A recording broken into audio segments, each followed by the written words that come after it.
O inimigo gera insatisfação de quem ouve a palavra, quem ouve o pai, quem ouve a mãe. Assim como o filho pródigo. O filho pródigo já estava cansado de viver naquela vida em que ele tinha tudo na casa do pai, mas ele decidiu viver por conta própria. Ele decidiu andar pelos seus próprios caminhos, não pelo caminho da casa do pai, da vontade do pai. Ananias e Safira também mentiram quando disseram que venderam a propriedade por um preço e entregaram menos, que naquela época eles vendiam as propriedades e colocavam diante dos apóstolos, e por causa disso morreram. Por causa disso morreram. Ele semeia o joio no meio do trigo. Ele coloca a gente dele no meio da igreja para fazer transtorno, trazer transtorno, para disseminar heresias, para roubar a glória de Deus. O diabo ele faz tudo isso na vida daquele que não está vigiando e orando. Uma vez, Jesus falou para os apóstolos: eu tenho que ir para Jerusalém, Mateus 16, 22 e 23. Eu tenho que ir para Jerusalém para sofrer por causa dos líderes religiosos. Então Pedro, mais afoito, aquele que chegava sempre assim de relâmpago, e tinha umas respostas assim bem ousadas, mais atrevidas. De modo nenhum, Senhor, nada disso. Não vai não. Jesus? Quem é que estava usando a boca de Pedro ali? Se Jesus sabia qual era o propósito que ele veio à Terra e o que aconteceria com ele, porque ele é onisciente, o que aconteceria com ele quando ele chegasse em Jerusalém? De modo nenhum, Senhor, disse Pedro. Sabe o que Jesus falou para ele? Para trás de mim, Satanás. Chamou Pedro de Satanás. Ou seja, ele viu que ali Pedro estava sendo boca de Satanás para impedir, tentar impedir a obra que Jesus fez fazer na terra. Diga, misericórdia, Senhor, misericórdia. Ele flagela a quem não perdoa. Ele flagela a quem não perdoa. Quem não perdoa tem um coração duro, tem raiva, tem um espírito de vingança, vontade de vingança. Quem está assim, magoado, ferido, entristecido com uma pessoa e não fala, não perdoa, quer nem saber, ele flagela. Ou seja, causa males incríveis essa pessoa. Como aquele devedor que foi perdoado por uma dívida grande, está lá em Mateus 18, 34, foi perdoado por uma dívida grande do seu senhor, e aí foi liberado da dívida. Aí veio uma outra pessoa que devia a esse, que foi perdoado uma dívida bem menor, e esse que foi perdoado não perdoou a quem devia a ele. O patrão ficou sabendo, e aí, o que ele fez? Mandou o empregado para a cadeia a fim de ser castigado até que pagasse toda a dívida. Ou seja, por não ser perdoado, ele passou por dissabores. Passou por situações que ele não precisava passar, mas por falta de perdão, ele foi colocado na prisão até que ele pagasse toda a dívida que ele tinha com aquele patrão. É isso que Satanás faz. É isso que Satanás opera, dessa forma que ele opera. Lá em Atos 5,13, então Pedro disse: Ananias, por que você deixou Satanás dominar o seu coração? O coração também às vezes é dominado por Satanás. A boca é usada por Satanás. Os olhos são usados por Satanás. O corpo todo é usado. Se deixar, é usado por Satanás. Ele se transfigura em anjo de luz. Ele vem no sapatinho de algodão, vem de mansinho, vem de uma forma que, se você não tiver em espírito, não estiver conhecendo as armadilhas, as ciladas, os laços, cai. Ele se transfigura de uma coisa boa para te enganar, para me enganar, enganar aqueles que estão sem entendimento, sem conhecimento da palavra de Deus, sem conhecimento de quem e como Satanás usa para vir te atacar, roubar, matar e destruir. Em 2 Coríntios 11, 14, diz assim: e isso não é admirar, pois Satanás pode te passar e ficar parecendo com um anjo de luz. Portanto, é difícil conhecer. É difícil entender como é que ele vem, aos olhos naturais, se você não tiver com conhecimento da palavra. Mas quando você tem um entendimento, quando você tem a revelação da palavra em você, você conhece muito bem quando é que Satanás está te atacando. Quais são as armadilhas que ele coloca para te pegar, para te amarrar, para aprisionar, acorrentar. A estratégia da pressão. Resistir o dia mal. O dia mal vem para todo mundo. O dia mal vem para todos nós. O diabo, ele é estrategista. Ele não aperta o cerco todo dia, não.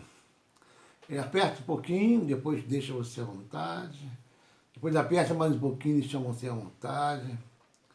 Ele não pressiona todo dia, ele dá tréguas, aparentemente, para então atacar implacavelmente.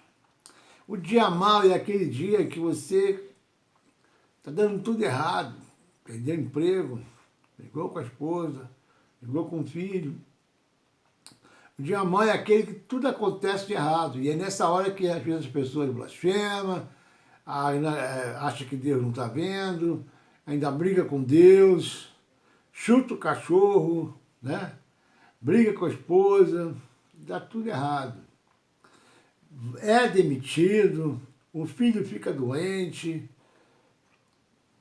a tentação sexual acontece. Então, é tudo isso. É o dia mau. E é nessa hora que ele vem com um sapatinho de algodão, se transfigurando numa coisa boa para você se aliviar, para te iludir que aquilo que ele está oferecendo, a bandeja que ele está trazendo, é o que vai te trazer paz, vai te trazer alívio, vai te trazer um sossego, vai te fazer relaxar. É um vício, a bebida, o álcool, cocaína, maconha, a roda de cerveja. E é aí que ele ataca de novo. É aí que ele vem para te destruir. Ele tem a estratégia da insistência. Insistência, a despeito de ser o inimigo derrotado. O diabo não desiste de lutar. Ele pode tentar trégua, mas ele vai voltar de novo. Com Jesus foi a mesma coisa. Quando ele 3 vezes tentou Jesus, aí ele se afastou até o momento oportuno. Até o momento oportuno. Ele se afastou porque ele viu que Jesus resistiu com a palavra. E é assim que nós temos que fazer também. Resistir com a palavra. Ele vai se afastar. E depois de vencer, ficar firme. Porque há um momento oportuno, ou seja, ele vai esperar um outro momento para voltar a te atacar de novo. Não pense que ele desiste de te derrubar, não. Não é porque você está na igreja, não é porque você está servindo a Deus, que ele vai deixar de te atacar, não, porque você é uma ameaça para ele. A igreja é uma ameaça para Satanás, para os demônios, para saquear o inferno. Por isso que a igreja luta tanto para evangelizar, para ver vidas e mais vidas convertidas, porque quando nossas vidas são convertidas, elas são arrancadas do reino das trevas, para andar no reino da luz, da sua maravilhosa luz de Jesus. Amém? Lá em Lucas 4:13, diz que o diabo deixou Jesus até um momento oportuno. Satanás, ele é ardiloso. Ele usou Davi, o homem segundo o coração de Deus, para colocar Uzias na frente de batalha para morrer e para ele ficar com a mulher, Betseba, a mulher de Uzias. O diabo não mudou de tática, ele continua até achar uma brecha. Seja na sua vida conjugal, profissional, financeira, emocional, espiritual, ele vai procurar uma brecha. É o poder de Deus, que vai te fazer vencer.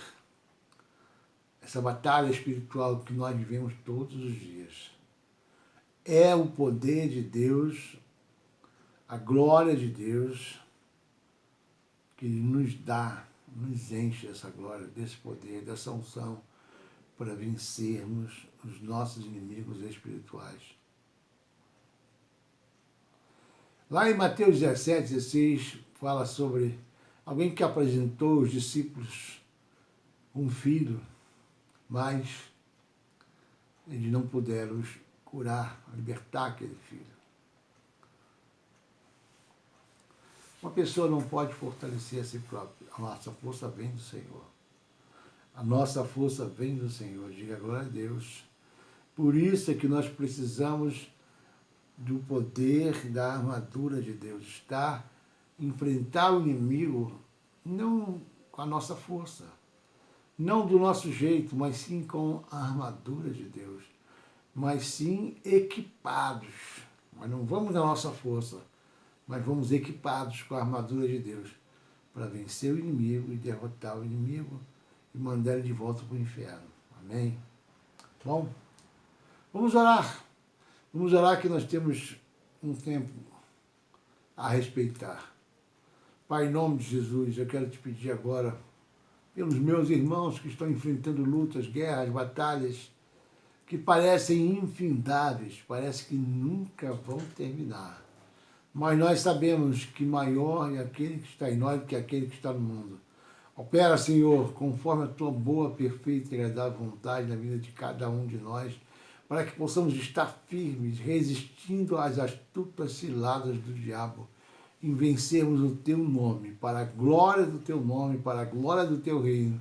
E você que está aí lutando, batalhando, guerreando contra as forças espirituais das trevas, lembre-se, a sua luta não é contra o sangue e a carne, mas sim contra os principados e potestades desse mundo tenebroso, para que você possa vencer e resistir, depois disso e permanecer firme, inabalável na presença do Senhor. Que o grande amor de Deus, esse amor inconfundível, incomparável, está nos nossos corações, continue reinando em nossas vidas. E Jesus Cristo, nosso advogado, nosso intercessor, que advoga as nossas causas junto ao Pai, nosso Pai Deus, e as doces consolações do Espírito Santo de Deus possam estar nos conduzindo todos os dias a fazer somente a boa, perfeita e agradável vontade de Deus. Em nome do Pai, do Filho e do Espírito Santo de Deus. Amém. Gravado.